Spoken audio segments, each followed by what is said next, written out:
The zoo has two American alligators, Ron and Penelope. During our trip to the zoo, Penelope is busy with her nesting behaviors, but we got to meet Ron. This is Ron. This is our 34-year-old male alligator. We met Ron on one of his feeding days. They only eat a few days a week. So they get fed frozen wraps, and they also get fed Jell-O. What's in the Jell-O?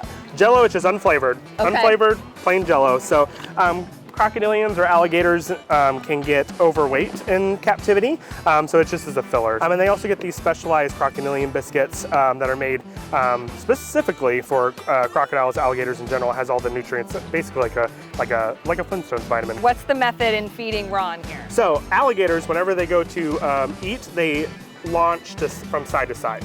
So anytime you're in front of an alligator is pretty much the safest spot of a gator. So we're gonna throw these biscuits to the side of him and he's gonna grab those. So if you wanna reach one in, and you're just gonna right to the side of his head. And just toss it? Yep, just a little plop. Beautiful. He's got little black polka dots all over the front of his face, and that tells him where the food is. So those kind of sense pressure and water changes and electrical signals in fish and things like that. So when you throw that biscuit in to the side of his head, he can detect that super quickly. Should I do same side or other side? Whichever side you want, yeah. Right behind their eyes, you see their ears. They actually are able to suction cup those ear flaps down when they're underneath the water, so they're nice and watertight. Same thing with their eyes. They have like a nicotinating membrane that closes over. It's kind of like swim goggles. These guys shed their teeth almost annually, so they replace their teeth throughout their lifetime, and then when one pops off, a new one is ready to take its place. So that's why their teeth are always pearly white, because they're constantly replacing those teeth. These guys have the strongest bite force of any animal in the animal kingdom.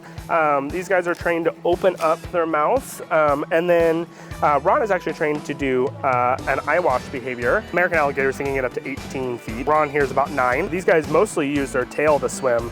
Their tail makes up almost half the length of their body. It's super muscularized, and so they kind of use that to kind of propel themselves through the water. They do what's called a bellow. If you've ever seen Jurassic Park, the T-Rex call is actually made up of quite a few different animal noises, but alligator bellowing is one of those noises in it. So they do lots of bellows, grunts, growls, chirps, and things like that to communicate, especially males in particular. So when Ron does his bellow, they actually emit a frequency we can't hear. So when they emit it, he actually shoots jets of water off his back because it's a supersonic frequency. Supersonic, wow. Supersonic, yes. Super cool. That's why they have those these spikes on them, and it kind of helps with as well. So these are called scoots, and it also helps with their protection. So underneath each one is a giant bone plate.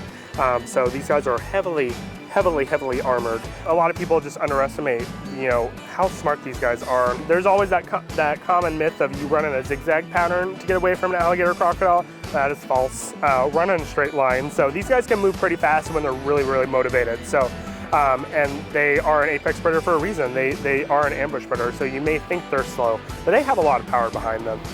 Get it, Ron. Oh, that was less aggressive. And that never gets old. No. There you go.